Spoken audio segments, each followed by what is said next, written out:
Masse,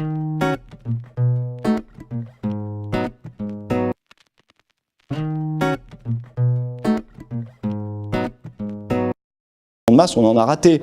Moi, je me rappelle quand j'étais DIRCAB, l'impresario des Dépêche Mode était venu nous solliciter parce que le stade de Ré était indisponible. Ça nécessitait de notre part quelques investissements pour mettre en sécurité la base, pour pouvoir organiser quelque chose sur la base. Il y avait un problème d'issue de secours. Même si ça paraît curieux, ben, il manque une issue de secours. Et il y avait un problème d'éclairage. Là, nous, on s'était retourné vers les travaux publics sur l'autoroute. Vous voyez, ils ont des montgolfières qui éclairent toute l'autoroute quand ils font. Alors, on s'était dit, ben, on pourrait louer ces matériels. Et on s'était renseigné. Ça faisait un gros billet quand même. Mais en gros, moi, j'étais fervent de dire, ça vaut le coup de le faire. Parce que vous faites venir un groupe comme Dépêche Mode sur la base, ça vous amène beaucoup de monde, mais derrière, tous les autres organisateurs de gros spectacles, ils savent qu'il y a un spot qui est là, qui est prêt à être employé, et tout le monde vous suit derrière. Ça veut dire que derrière les Dépêche Mode, on pouvait choper tous les autres gros groupes, hein. On pouvait choper U2, on pouvait choper Coldplay, Muse, et tout ce qui passait dans le coin. Donc à mon avis, ben après maintenant c'est trop tard, maintenant il y a un grand stade à Nice et tout, je pense qu'on ne pourra plus jouer ça. Voilà, c'est une opportunité qui est passée. C'est comme le rassemblement Harley-Davidson. Avant qu'ils aillent aux Prairies de la Mer chez Loufman, ils sont venus nous poser la question. Moi, j'étais tout content. Je suis arrivé, j'ai dit super, on a une belle manifestation, il y a 20 ou 23 000. Là, je crois que cette année, ils étaient combien ? 30 000 ou 38 000 hein, inscrits. Donc moi, déjà au début, j'étais content, je dis belle manifestation. Mais il y en a... Là, un peu la faute aux RG de l'époque qui ont monté le mou à certains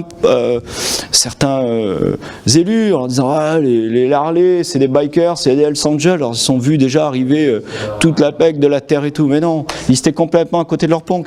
Les mecs, ils arrivent en bécane, à part leurs copines sur la selle arrière, ils n'ont rien sur eux. Ils consomment tout sur place. Excusez-moi d'en revenir toujours là-dessus, mais on a besoin de cette activité économique. Et en plus, ils ont un service d'ordre, un service, une organisation, mais c'est exceptionnel. Exceptionnel. Et même les Hells Angels, puisque nous en avons à Fréjus, vous le savez tous, il y a une base là-bas, derrière Baptistin Caracous, là près de la galerie Bellicou, et tout. Il n'y a jamais aucun problème. Je me rappelle même qu'on avait un de nos employés à la Villa Aurelienne, un jour, il s'était fait taper son Harley dans son garage. On avait vu les gars pour leur dire, vous voulez pas nous aider à la retrouver? Ils nous dit, on va vous la retrouver, la bécane. Voilà. Donc il n'y a pas de problème avec eux. Et cette manifestation, ben, maintenant on ne va pas la prendre à Loufman. Et Grimaud, ils ont énormément investi dessus. C'était une belle manif. Hein. Et on en a des retombées, on le voit hein, chaque année quand ça a lieu. Donc on rate des choses, je veux dire. C'est énorme.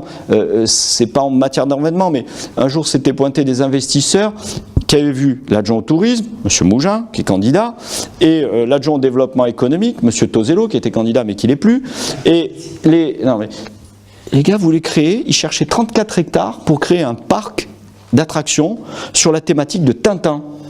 RG, avec la fusée de On a marché sur la Lune, le taco du Congo, des girafes, ce que vous voulez. Je veux dire, un sous-marin, une île reconstituée, des trolley pour s'amuser, des gamins, de la barbe à papa, des hamburgers, ce que vous voulez. Vous imaginez un peu le parc Astérix, rappelez-vous quand ça s'est créé, les gens disaient oh, qu'est-ce que c'est scandale, ça tourne plein pot, ça emploie du monde en permanence. Imaginez, on n'a pas été capable de leur sortir 34 hectares. Je veux dire, ce qu'on fait aujourd'hui au Capitour, entre le zoo qu'on a délocalisé et tout le reste, moi j'aurais préféré qu'on mette Tintin, hein. Parce que pour la ville et pour tout le monde, mais c'était une adresse européenne, hein. On faisait un carton plein. Même s'il fallait refaire la digue engager des travaux, engager l'État dans le plan État-région pour refaire la digue du Réran pour désinondabiliser le Capou, et ça aurait enrichi les gens qui ont des terrains en Capou, ben, tant mieux pour eux.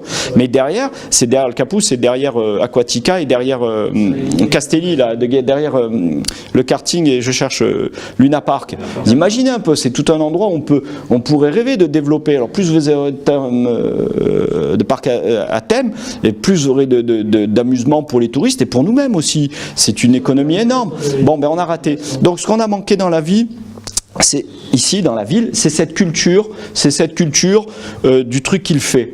C'est-à-dire de l'événement, de la petite idée qui peut paraître bête et qui est une belle idée qui va attirer beaucoup de monde. Et ça, il faut être opportuniste. Et on a besoin d'être opportuniste. Pourquoi? Parce qu'on n'est pas assez riche pour s'en priver. On n'a pas d'industrie. La seule chose que l'on fait, on vit du tourisme ou on vend notre terre. Je le dis souvent, on a une économie de pays sous-développés. je ne porte pas atteinte aux pays développés, mais c'est que souvent ils n'ont que ça.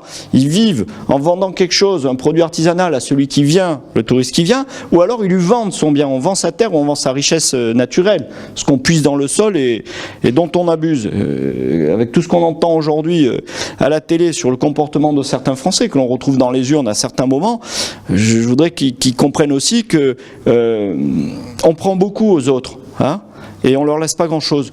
Donc à partir de là, il faut que nous, on change de dimension.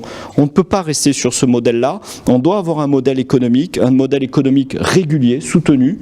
En faisant des animations et des événements toute l'année, on provoque une chaîne, l'organisation d'une chaîne de métiers toute l'année, ce qui nous évite de n'avoir que des saisonniers en termes d'exploitants, c'est-à-dire des gens qui arrivent de quelque part ailleurs, qui se prennent un fonds de commerce pour faire 2 mois l'été, qui se cassent et après on ne les revoit plus, et qui engendre aussi que de la saisonnalité dans l'emploi. C'est-à-dire que le jour où on a une activité soutenue sur l'année, eh bien, les emplois saisonniers pourraient être transformés en emplois réguliers. Et ça, c'est ce que l'on cherche. Chacun trouve de l'emploi, il va pouvoir trouver plus facilement à se loger, même si c'est dur, même si c'est cher, et ainsi de suite. Et la chaîne est amorcée, on pourra la continuer. D'où l'importance, aussi bien pour nous que pour l'ensemble de notre bassin, aussi bien pour ceux qui sont sédentaires que pour ceux qui sont des non-sédentaires, c'est-à-dire qui viennent de l'extérieur, les touristes, on a besoin d'avoir une politique de l'événement qui soit une politique soutenue et qui sera un moteur économique très fort. Et même si c'est de l'argent, alors on me dit toujours avec quoi, mais on le sait, le budget, même s'il y a des problèmes, parce qu'on a un taux d'endettement qui est important, mais comme on le dit, au fur et à mesure des annuités, il se libère.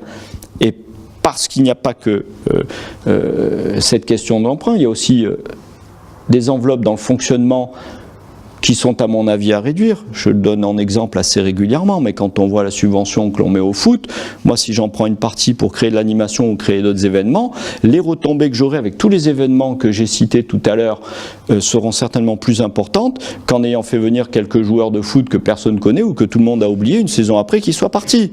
Ou genre un entraîneur qui vient, ou un joueur ou un entraîneur qui vous font 3-4 matchs, que l'on licencie. On ne licencie pas, ils quittent le banc.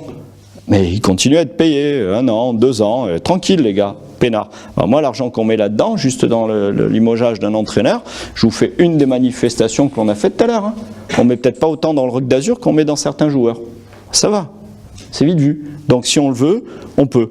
C'est juste une question de définition des priorités, définition des moyens qu'on veut y accorder. Or moi, mettre une manifestation qui enchante tout le monde, c'est mieux que mettre de l'argent dans des joueurs qui nous enchantent à quelques-uns ici parce qu'on se retrouve au stade. Mais quand on a fait toute la saison à Louillon, il y a 2 saisons de ça avec la CFA2 qui gagnait tous les matchs, on s'est autant éclaté. Hein, et l'équipe, elle coûte rien. Donc à partir de là, je vous dis, c'est toujours une question de moyens et on peut le faire. Je fais juste une parenthèse. C'est la politique des feux d'artifice. Moi, les feux d'artifice, je suis pour qu'on les maintienne. Il n'y a rien de plus extraordinaire qu'un feu d'artifice. Ça coûte pas cher et ça ravit tout le monde. Les petits, les grands, les gros, les maigres, toutes les religions, tout le monde. On ne peut pas faire plaisir à plus de monde en même temps qu'avec un feu d'artifice. Voilà, ça fait travailler le commerce, ça ravit les touristes, ça ravit les gens qui sont ici. Et quand vous regardez une saison de feu d'artifice, comme on la faisait quand il y avait le feu tous les vendredis, en gros, ça doit vous coûter l'équivalent de 1 € par habitant de la ville sur la période estivale, puisqu'on a 150 000 habitants. Et on ne met pas 150 000 € dans la saison de feu d'artifice. Donc c'est pas très cher pour le retour en satisfaction et en joie que ça peut procurer. C'est important, et la joie, il faut en donner aux gens, parce qu'aujourd'hui dans cette crise, ce qui manque le plus c'est ça, c'est de la joie. Les gens se retournent sur l'autre, cherchent un bouc émissaire, c'est la faute à un tel, la faute à une kosovare, tout le monde s'acharne sur elle, etc. Même après des humoristiques qui se mettent à être dégradants vis-à-vis de la femme, quand c'est pas des politiciens dans l'Assemblée nationale qui font des jacasseries, etc. C'est insupportable. C'est-à-dire qu'on rentre dans un processus où les gens deviennent tellement aigris qu'il faut mettre un peu de joie dans ces cœurs-là, et le feu d'artifice c'est un bon exemple, et toutes nos manifestations aussi. Allez, je suis dans mon chrono.